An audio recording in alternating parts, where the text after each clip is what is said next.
سلام علیکم. یک قسم دوی نقل فیلم هند.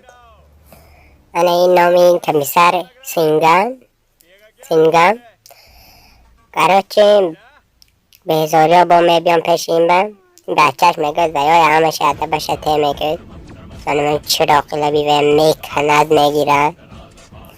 او هنم تو میشکند اوژه میترسن همش ترسی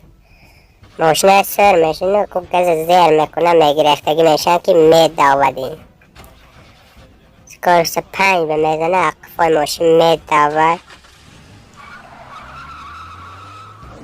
یک دم ماشین رسونده میره سکارس 6 بزد می چه کرد که اومد رسونده بعد میزنه کاری یک تشویقی پاریده میبره در ماشین دستابل میزنه و ماشین به میزنه ماشین جاش به فیر میزنه با همین یک تک دیگر ماشین بزده در این دریا با پریده میبره بر ماشین 5-6 گروه فیر زده همیشه سینگان گانده اوندامی به قوت جنگ بزد هیچ که نزدن نمیتونه اخه یک تب عبالا کالم میزند که اودم هوا با خیز میکنه بعد زمین میگرده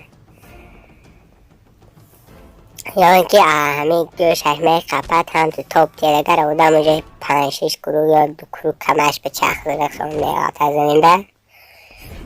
همیشه می دعوت این میگر گریختاست یا قفاش پیش کرد برابرش شد نه یک شپلاق پیش میگرده تو میزند همیشه در سقف که در هندیست که میزنه یه 8 گروه فیر میزنه هوا با بعد یه آمده زمین به میزنه و با آسمان به خیل میکنه چهارمش میگیره در پاچکش میگرونه انکو جنگ سر شد تصمیم میکشون همشه قطار خوابوندگی زده است و کانال آبونه شوید کانالی بیشنر صدامه